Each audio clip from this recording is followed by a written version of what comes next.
Good evening and welcome, welcome. Very excited to be here with you tonight. Marcella McBride here. I am going to see if I can share here with you tonight. Here we Marcella go. McBride here. I am going to pausing just a moment. I can share. So I can share for just a second. Tonight. Marcella McBride here. I am going to pausing just a moment. I can share. Tonight. Marcella McBride here. Oh my, there's multiple of me sharing. That's trippy. So hang with me for a moment until I can take care of this here. Trippy. So this is day 2 of my Temple Talk series, and I'm just wanting to share a little bit farther and wider here if I can. Just finding a way to do that. You know, technology is always fun. So hang with me just another moment, ladies, while I figure this out. Okay, cool. So welcome. Marcella McBride chiming in this evening. So this is day 2 of our 8-day Temple Talks on the Mystic Priestess path of deep awakening and soul purpose. Very excited to be here with you tonight. Last night we covered the first pillar of the path. So I woke up with this inspired idea yesterday to lead 8 consecutive days to cover the 8 pillars of the path, which are the core foundational structure from which this powerful path of self-awakening is based off of. And these are the core pillars that came to me through the process of teaching this work that I find are the most empowering things that we can be focused on, I believe, as awakening women in these times with a heart of service, to do it in an empowered, grounded way that we're taking deep care of ourselves and bringing our gifts forward in a way that we're serving those we're meant to serve. We're also serving ourselves at the same time, because this time of the martyrdom complex is over. We're not able to anymore give from a half empty or not very empty well. We're in this new age in our spiritual growth and development where we're needing to give from a full to overflowing place. And so these 8 pillars are, I believe, really basic core tools for any awakening woman in these times that feels this deep yearning and call inside for our destiny, stepping into our deeper work. And for those of us that are intuitive, creative women that have this heart of service, one of the conundrums we can end up with, that I'm going to talk about tonight with pillar number 2, is this desire to want to give more, but we've also been giving so much to the point of over-giving that we've exhausted ourselves. And I touched on that tonight with the first pillar around self-care and treating our bodies as a temple of the divine. So if you missed that first video, hop over to, if you're not there now, Temple of the Mystic Priestess page, since I'm streaming from my business page tonight. And I'm asked to join that group so you can get the full series. And so tonight, our second pillar is around boundary setting. So I'm going to read the pillar off the way it was given to me. So I have control in my life, and I set energetic boundaries with love and clarity. I respect my own energy and keep clean relationships with others who respect my boundaries. Big stuff here. So we live in a world as women where we've been taught, and I touched on this tonight, each pillar rolls into the next because they all stand on their own, and they also work together at the same time. So I spoke last night about this concept. And welcome, ladies. Feel free to say hello once you're here. Hi, Kathy. Hey, Kay. It's been a while. Good to see you. Hey, Megan, Debbie. Say hello. Drop a heart or a wave. Let me know that you're here. Great to have you here. And so as I was communing with this pillar tonight in preparation for this evening's talk, I was feeling into this conundrum that I feel happens for us as women, as I was just starting to speak about. When we have this deep desire to give our gifts fully in the world, there's this destiny and calling out that's churning inside of us. It's getting louder and louder. It's getting more uncomfortable to not live our vision and purpose for our lives. And so what happens, though, is when I speak about destiny calling us and these gifts that we desire to give to the world and how much we can be of service in this way, for many of you that I'm speaking to, you've been giving your gifts. In fact, you've been over-giving. And for many of you, you may have been over-giving to the point of exhaustion, adrenal fatigue, diagnosis of illness or cancers, of diseases that are telling you, okay, something's got to shift. The way that you're giving needs to shift. And so there's a bit of refinement that's asking itself for us here around the destiny. And this boundary setting piece is really key for those of us that have been in a place of overgiving. And so for most of us, we identify with our giving. There's this role that we've been playing as caregivers, as caretakers to those in our lives. And especially if you're in that role naturally with your family and your loved ones and your community, you may also be playing that role in your career, like I do, doing mentorship and healing work. I do a lot of deep listening. And it's been necessary for me to step into this work to learn how to set boundaries. And learning how to set boundaries in multiple ways. So we want to learn how to set boundaries in the physical realm, with the people in our lives that may be used to getting a lot from us. There might be roles that we've been playing for people for a long time that have got to shift when this deeper destiny starts to awaken. Because if we're going to, because this destiny does have to do with giving our gifts, but at the same time, if we've been overgiving for too long, there might be some part of you that's resisting it. And so that's what I want to address tonight. We must get comfortable with saying no. We have to get comfortable with saying no to the things in our lives that aren't serving our deeper purpose anymore, that aren't serving us. Because for many of you, if you've been overgiving for too long and not doing the work that you love, you may have to feel a little selfish for a while to say no, and to say no to the things that you know aren't serving you any longer, and the roles that you've been playing for others, that you need to start shifting that energy back to yourself for a while. And for some of you, this may be a couple days, weeks, months. For some, it may be years to rebuild your own energy, to be able to learn how to give to yourself so you can then come back out into the world to give from a place of full to overflowing, if that makes sense. And this is the feminine principle, too, that touches on yesterday's pillar around self-care and treating our body as a temple. It's necessary to treat ourselves with love and compassion because, and I'll be tapping into this relationship as personal growth pillar here in a few days that weaves into this as well, that we actually treat people how to treat us. We train people how to treat us. So we're really animals.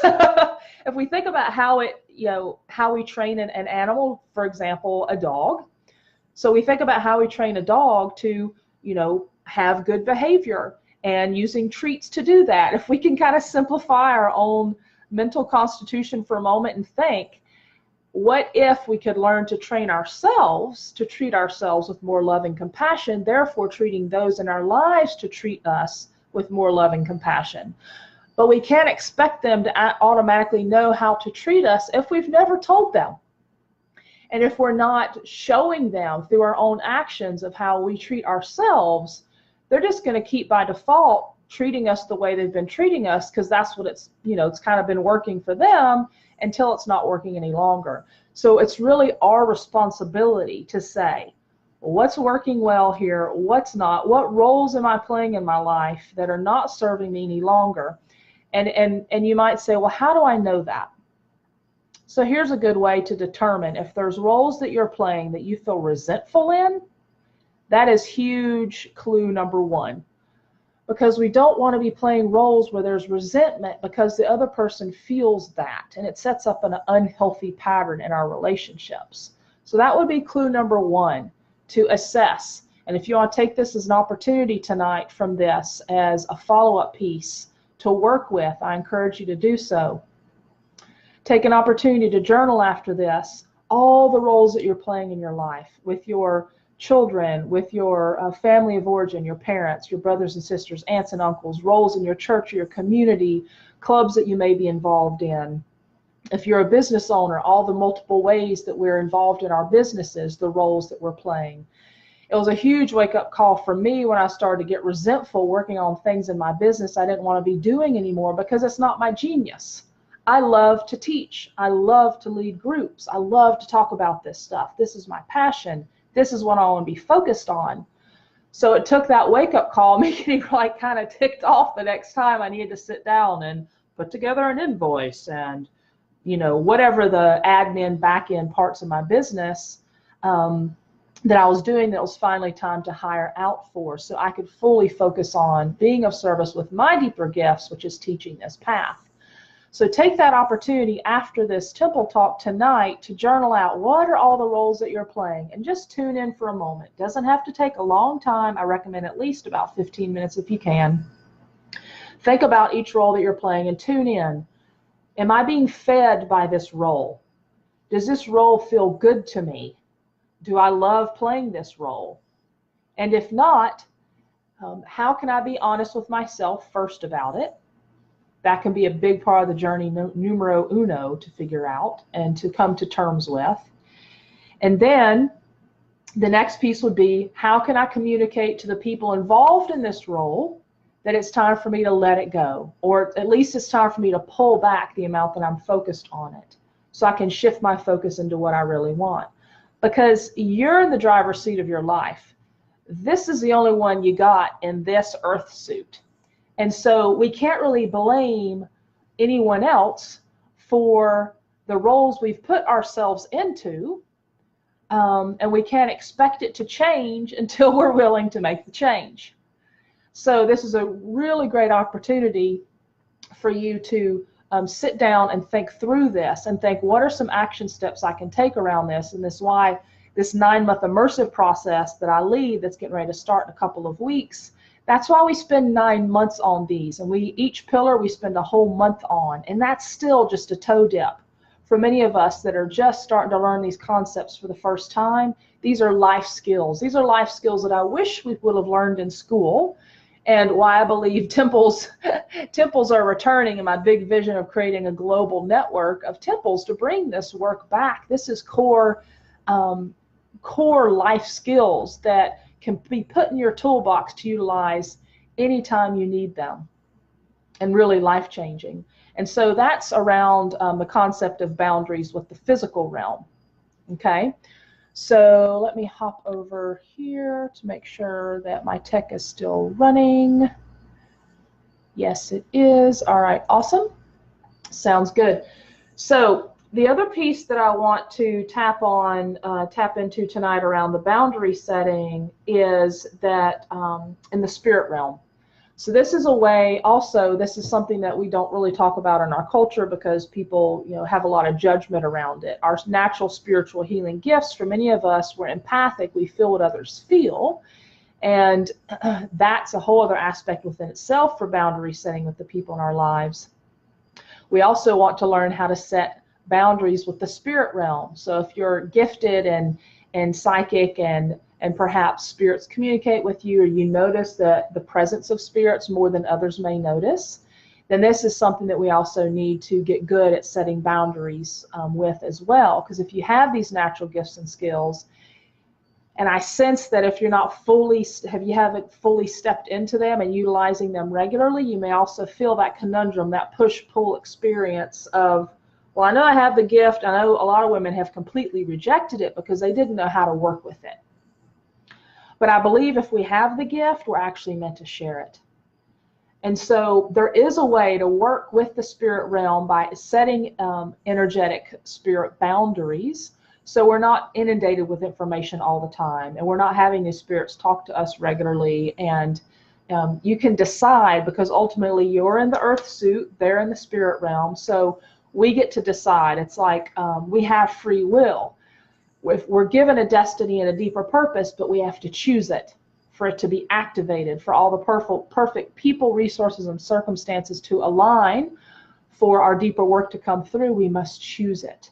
That's where it's unlocked. And so this is similar in that way, that we have these gifts and skills, and we may find that there are spirits wanting to communicate. So a lot of information comes through my private sessions, but I've done that spirit boundary setting to where they're not communicating with me 24/7. That's just overwhelming.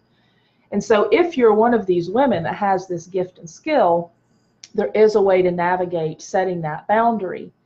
And so one simple thing that you can do that I'll teach this evening, we go more in depth this through the program. When I work privately with people, we go more in depth with processes around how to work with this, especially at night.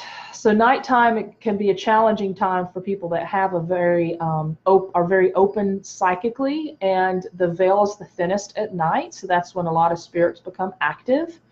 And for many of them, they're wanting to get your attention. For some, they need support in moving beyond the veil. There's a lot of spirits that have not fully transitioned, and sometimes it can be because they had a tragic death and their spirit hasn't been ready to let go yet.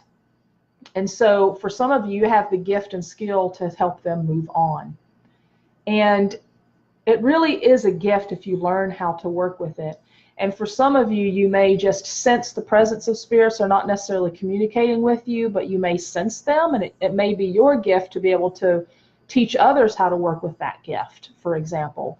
But again, we have to treat them kind of like, we can go back to the same example of working with a dog and training a dog. We have to treat them like children in a sense. We have to remind them they're in the spirit realm, we're still alive, and perhaps ask them what they're wanting support with. Is there a message you're meant to share with someone?